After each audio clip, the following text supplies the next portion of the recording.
Hi, and welcome to the Imperfect Podcast. My name is Deb Crow, and I will be your host. Join me on this journey as we meet heart-centered leaders from all over the globe. Lots of interesting questions, interesting conversation, and find out what makes a leader. How do they handle uncertainty and complexity? How do they lead in a time that is volatile? Join us. Welcome back to Imperfect, the Heart-Centered Leadership Podcast. And I continue to be amazed with the talent and just connectivity of heart-centered leaders that I have met all over the globe as we launch into week 10 with the podcast. We are heading across the Atlantic Ocean today over to Birmingham, England, one of my favorite places. I have met this amazing entrepreneur once again on LinkedIn, and her name is Dani Savaker. She is the CEO and the founder of GLAS, and GLAS represents a global living alignment system.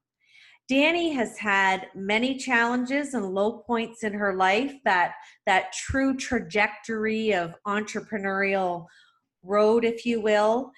And I love that out of all that's happened to her, she created a framework called GLAS. Her purpose is to inspire, and I feel like I've met a kindred spirit. So, Dani, welcome to the show. Thank you. Thank you for having me. I always love when I connect and meet with another entrepreneur who's gone through, the worst and the best, the hardships. And I loved reading your story. And I just want to jump right into the interview because there's so much that I want to hear from you. So here we go. Okay. You joined a family business, which was in business for a very long time, 106 years. And I know that you experienced many setbacks, and then you had to make that decision to close that business. So my first leadership question is, what did you learn about yourself during that process and that time in your life? I joined the family business. So the business was founded by my great-grandfather and was very traditional and had been passed down the male line of the family. And I was the slight misfit that I joined because I had skills that they were looking for at the time. And I didn't believe that it was where I needed to be. I had always wanted to run my own business, and I knew that, but I didn't know much else when I joined. And the journey that I had while the business was operating was probably the best apprenticeship that you can have. I got to spend time in all sorts of different departments. I can weld an electroplate, for example, as well as knowing how to look at a balance sheet. So I learned lots of tangible skills while I was in the business, but I think the things that I learned most about me were around the challenges of relationships, and particularly working with family, and having to make really tough decisions on behalf of the family at times. So I ended up actually taking over the business. I did a management buyout, and it taught me that I had more courage and more strength than maybe many people had thought that I would be, maybe because they just regarded me as the female of the family. But I started to see that actually, if you put your mind to something, you can achieve pretty much anything you want. And I needed that when it came to the very tough decision to close the business in 2009. So because of the economic downturn that I think many of us will remember, the business was effectively on a life support system at that point, and I had to pull the plug, so to speak. And it taught me that while doing the right thing is important, how you do that right thing really matters. And then from there, I knew that I needed to find my identity, because I realized that what I was doing had formed my identity, and I needed to discover who I really was. And it was that opportunity of closing the business, not having a business card anymore when I would go to a networking event, and I had to reinvent who I was. But it was a very freeing time. I'm not saying that it was easy. It was probably one of the most heartbreaking things I've ever had to do. But in doing so, it allowed me to also learn about resilience and to share the story to many others, and to connect and help many family businesses who were facing very similar circumstances. So all of it, my whole career, has continued to define who I am, because I believe that our identity is formed by our experiences, and so it's always changing. I'm always learning. Well, I love that, because if we're not learning, we're not growing, we're not evolving. And I love what you said about reinventing and how freeing it is. And I want our listeners to know that we align and we hear what they say, because sometimes when you're in that valley, I always say growth comes from the valley. You don't sometimes recognize the reinvention, and the freeing comes kind of aftermath when you're looking back and kind of trying to get to some kind of resolve with your emotions and feelings of what have happened. So thank you for sharing that. My second question is, what imperfections do you think you've brought to your leadership? Oh, I brought all of them. I believe that leadership starts with self-leadership. So who you are will determine the leader that you are. And I embrace the positives and the negatives. The framework and the method that I created within GLAS is all around balance. And so with balance, you have to accept that there are also, when you don't have something, so an insufficient amount of something, and you have too much of something. So for example, in the mid ground is confidence, self-confidence. But when we don't have confidence, we have doubt. And I certainly have had that. We need a little doubt at times, but if you live in a space where you are always in doubt, everything is built upon that. And equally with confidence, you can have too much, which we describe to our clients as force. And I've certainly been in that category as well at times, where I've overly forced things. I'm no longer in my comfort zone. I feel, I guess the imposter syndrome is a very good example of that. And I've certainly had that. I think the willingness to share those vulnerabilities has become almost a superpower. The willingness to stand on stage and say what it's like to make a family member redundant. So a very traditional leadership thing of, we need to make redundancies, but then to share what it was like when that person, being your uncle, tore your children's photographs and put them in his bin, and to share how still to this day that moves me to tears, the dramatic impact that had. And I think all of those lessons, I bring my whole self in terms of leadership. We describe our team, which is a global team, as being family-like. We're not related, although I do work for my husband as well. But I think bringing all of those attributes to the table is really important. And leading as a parent, the same thing, to let your children know that we get it wrong, we make mistakes, makes it acceptable for them to make mistakes as well, and not harshly judge themselves. And I think those things are so intertwined with me. Leadership is a whole of life experience. Well, and that's one of the reasons that I wanted you on the podcast, because I truly see you as a heart-centered leader.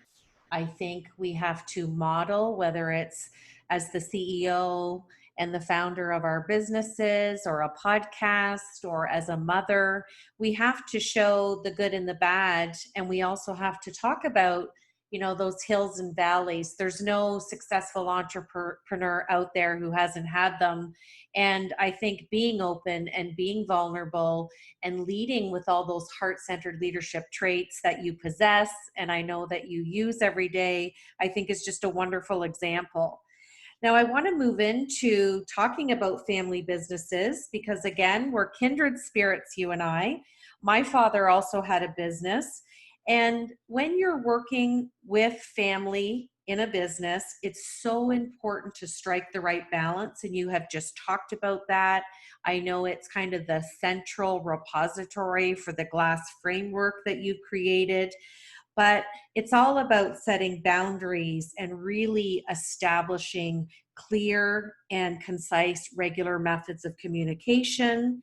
And sometimes it's hard to treat it like a business. So my question is, what advice would you provide to someone starting up a new family business based on your own experience and leadership development?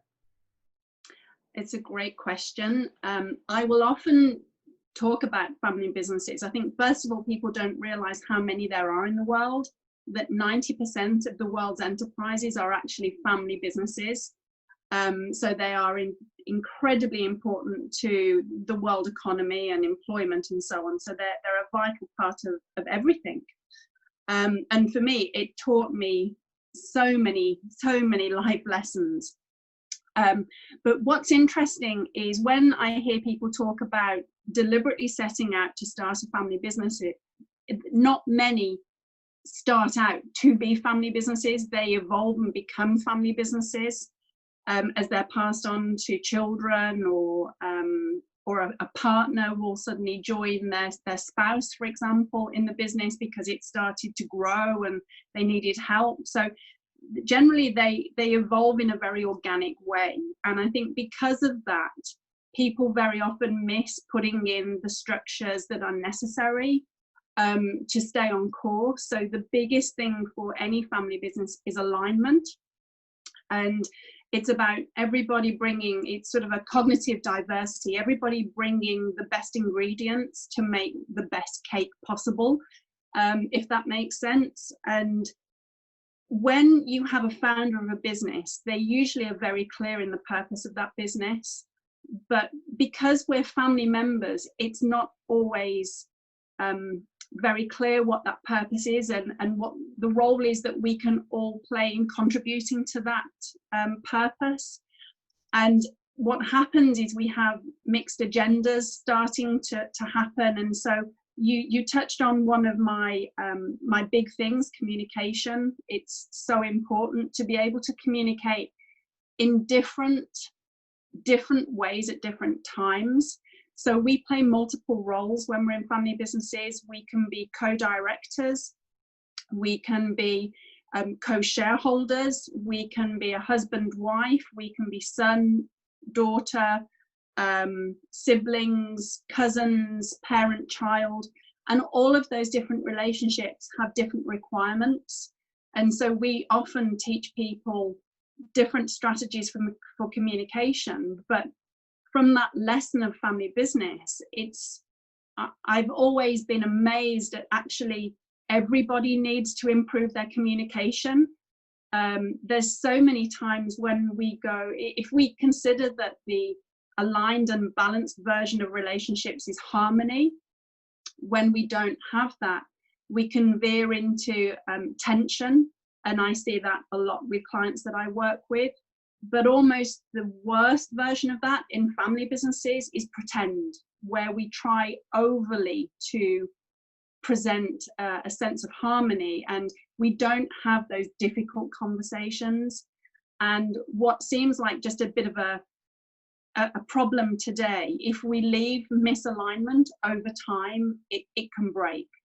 And certainly we had that within 100 years of running our manufacturing business. There were certainly times where I can identify that misalignment and how it was left, and it festers and it becomes like a tumor, and we need to act on these things quickly to bring them back into alignment so we can move forward, hopefully together. Well, I fully agree with you. And I'm a neuroscience lover, and cognitive diversity is, it's powerful, it's needed, and everybody brings their own strategy to that equation that you just talked about. So fully agree with that. Now, my last question, I just want to share with the listeners, you have created the GLAS system. And again, it represents and stands for Global Living Alignment System. And you have a foundation of 7 elements. And I would love to share with the listeners what they are: who we are and our identity, how we relate to ourselves, other people, and things, how we spend our time, our activities, results, our interaction with the external world and the impact, the overall sense of purpose and meaning, the leading direction that connects all elements, and the last one is what drives and influences our behavior. I love both the language and the model of GLAS, and I really feel the foundation is self-care, which I also love. And your own life and business has experienced and crafted this amazing system. So my question is, did you find your new purpose when you were in the valley? Or I'll frame it as one of the hardest times of your life. And I would love for you to share with the listeners where you're at right now with COVID-19 and your outlook, because you have beautifully created this system. So I'd love for you to share with us a little bit of your own innerness, if you would. Okay. Well, thank you very much for so beautifully going through what the framework is. I quite often will explain to people that the methodology and the framework took about 25 years to develop. I lived it, I researched it, I refined it, I have lived it personally. My husband and I, for example, use the framework every day as a communication system. My daughter had an operation on her foot, and we used the framework to prepare her for the operation. My children and I, who range from 22, then I've got a 20-year-old and a 13-year-old, we use it as a family at the end of the day at dinner to be able to navigate and understand where everybody's coming from. So we literally live and use this every day. And the purpose piece, my personal purpose is to inspire. And in terms of articulating that and being very clear and being able to say that word to you, that came to me once I developed the framework. So the framework has been GLAS for probably about 7 years now. But that purpose is something that I believe we are gifted in our being. It's part of our soul. It's always with us. I get very frustrated when people say to me that their purpose is their business or their children. No, that's what you do, or it's the relationships you have. Your purpose is something unique and very special to you that is far bigger than you. It's a gift that you can send out into the world and also receive back. And if I think back, I was a very shy child, incredibly shy. I'd be at the back of the classroom and not want to speak to anybody. And but actually, inspire was always in me.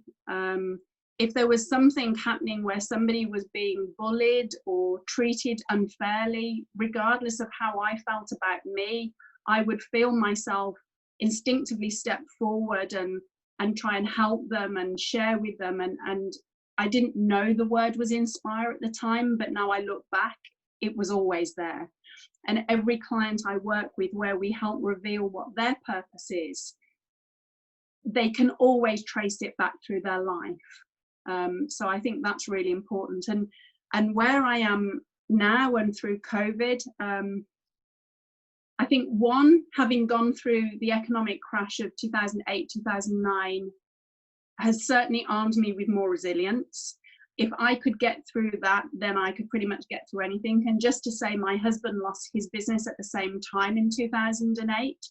So we both had that experience, and we have both grown using the framework. We use this all the time.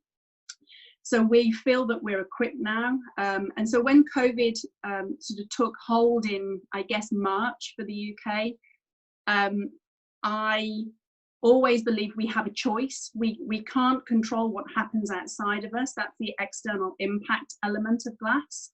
But we have a choice, and we can have hope, and we can be kind, and we can use our gifts. And by gifts, I mean the experience we've had and the resilience and the courage that we've been taught. And we can use what we're passionate about. And they're things that we teach people all the time. Those are the connectors of GLAS. And it seemed obvious to me to be able to help people using the framework. So we created an assessment that people can use free of charge. They get a free report, and I will give a personal audio walkthrough. So I will make sure that they know that this is not some kind of automated, robotic data collecting thing. This is about equipping people with a structure and a system that I believe has never been needed more than right now, not just because of COVID, but because of obesity, depression, mental health challenges. And people need to know that if they look after themselves, as you said, the self-care, then everything can be better. And we believe in helping people to do better, be better, and feel better. Well, again, I just love that, and I continue to be amazed by the people that are put on my path and I'm meeting for this podcast. And I'll say it again, you are a heart-centered leader.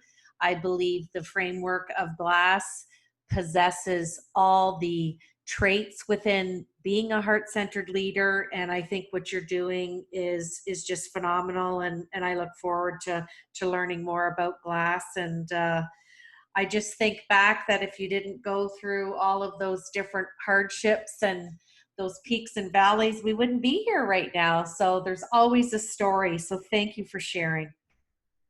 Well, thank you for having me. Thank you.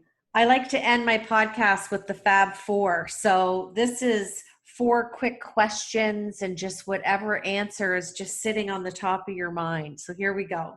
Okay. I know when you were younger, you were a competitive ice skater. What did you learn from that sport that you feel serves you well today? 2 things. What you put into an edge or a jump, you get out. Just as you do in life, what you put in, you get out. And when you fall down, get back up again. Love that. Resilience. Mm. I'm going to give you a time capsule for 2020, and you get to put 1 item in it to represent 2020. What would you put in the time capsule before you bury it? A candle for light and hope. Oh, I love that. Number 3, what is your favorite quote and why? Be the change you wish to see in the world, because I believe in it. And my last one is, this is my most favorite, especially to hear your answer. What do you want your legacy to be? Inspiration. It's really easy for me that as long as I have inspired people in whatever way is right for them, then I have lived my purpose, and that's all anybody can really do. Well, and you so eloquently say that your purpose is to inspire, and you've inspired me, and I've just loved interviewing you on the podcast. And I look forward to continued conversations and to see all the great work that you're doing. So thank you for spending time with me today.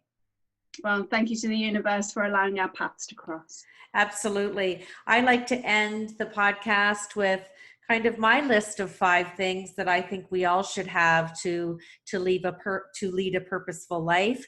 Follow your heart, have passion, Do your best, know your truth, and always be in love with the journey. This is Deb Crow. Thank you for joining me again on Imperfect, the Heart-Centered Leadership Podcast.